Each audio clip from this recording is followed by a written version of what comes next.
Hi, and welcome to what I think is the fifth part of my review of the HTC Tytn. One of the great attractions, or two of the great attractions, as to why I went for this device is certainly for the reason you see here, that it's got this tilting screen, which is great for me because I can leave it on my desk at work right in front of me and see what's going on. I really like the tilting function. I think that is genuinely very useful. And the second reason is the fact it's got GPS, and I'm a great user of GPS. I use it quite a lot, and to be able to have your phone, your PDA and a GPS receiver all in one, for me was just was too much of an attraction. So let's have a look at the GPS functionality. Before we go into the GPS itself, let's have a look at settings and the external GPS settings. Now, the internal receiver, GPS receiver, on the Tytn 2 uses COM4, communications port 4. Now, I used to use an external Bluetooth receiver. That's what I used to use, the HTC Touch and all the other previous Bluetooth enabled PDAs I had. I would often change the COM port or set it up myself, or the receiver would default to a particular COM port. If you've got other Bluetooth devices, it's important to make sure that the GPS remains at COM4, because on any other COM port it basically doesn't work. So you'll find that it defaults to COM4 when you first get your machine for the GPS, and you should leave it there. Got some tabs at the bottom.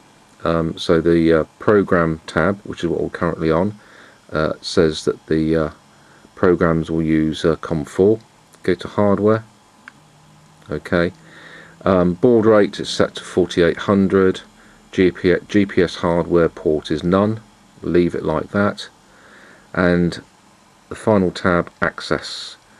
And you've got a tick here which says manage GPS automatically, recommended. Now, interestingly enough, on all the other devices I've had which has got this particular facility on it, I've always switched that off, because that's the only way I could ever get it to work, and of course that's with an external Bluetooth GPS. But with the internal GPS receiver on the Tytn 2, if I untick that, I can't seem to get any programs to work at all. So it says recommended, and in this case they're right, so leave that ticked. So make sure it's on COM4 and make sure that box is ticked, and you'll be good to go.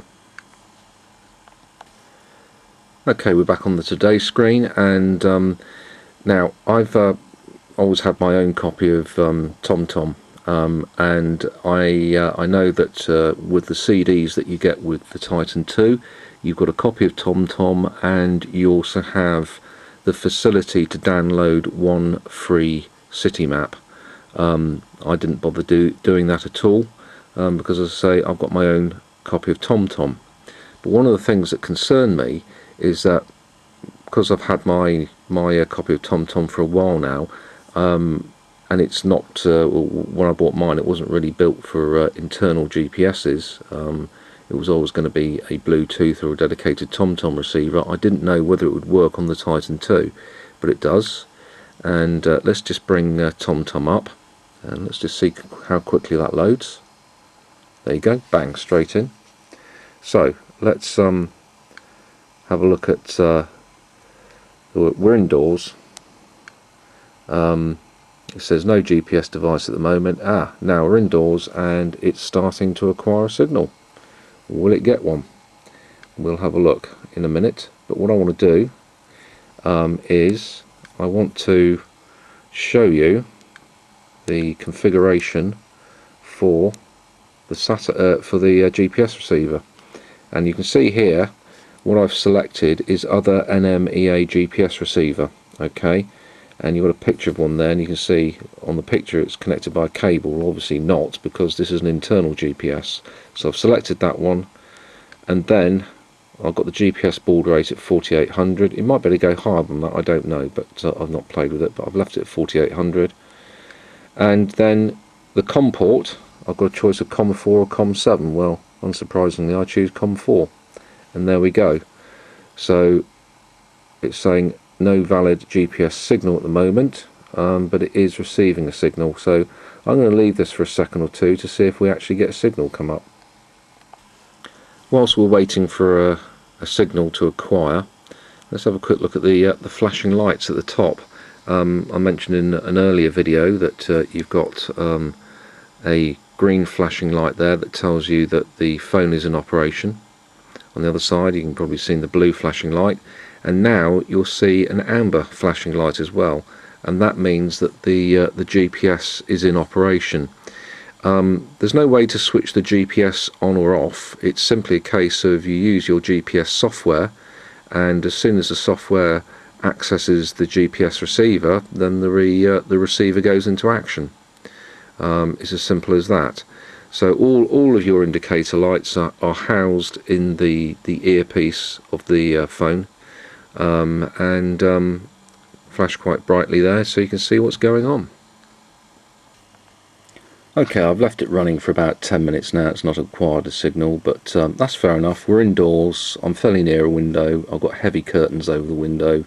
It's it's at night over here, and I find that the satellite reception is not so good in the evening in any case. But if this was a Surfstar 3 chipset inside this device, it would have acquired a signal a long time ago.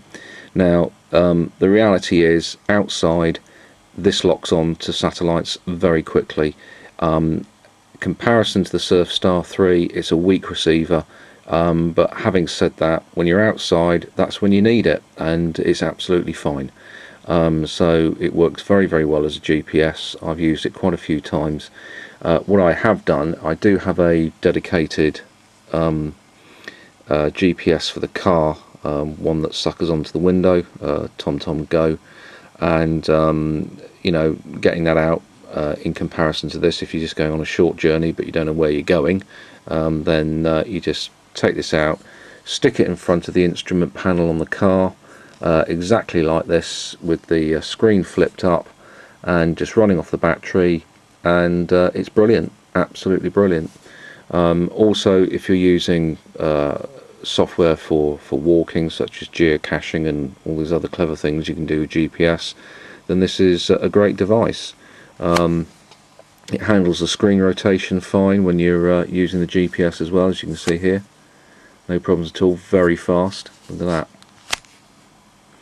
that. Bang, there we go. So it works very, very well as a GPS. As I say, it's not picked up a signal indoors, but unless of course you need GPS navigation to show you away from the bedroom to the toilet, which I very much doubt, then the fact that it's not picking up a signal indoors is hardly a great problem.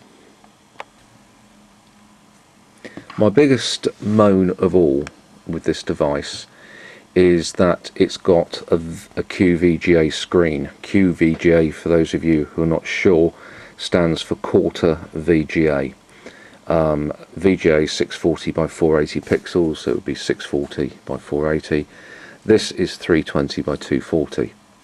Now, for a device of this caliber, it's the top end of HTC's range. This should have a VGA screen, in my opinion. It's not a great problem for me personally. Others may balk at it. You've got the E10 Glowfish X800, I think it is, which is similar to this, apart from the fact it hasn't got a sliding keyboard and doesn't have as much internal memory, and it certainly doesn't have that flip, but it does have a full VGA screen, and I was very tempted to get that one instead of this. Having read quite a few reviews of the E10, I'm glad I went for this one. But having said that, I think, in conclusion, I think this is an absolutely superb piece of kit, highly recommended. Rather expensive, costs about 450 quid in the UK, which would be about $900 in America, although I rather suspect it would be a lot less than that in America. Very, very good quality item.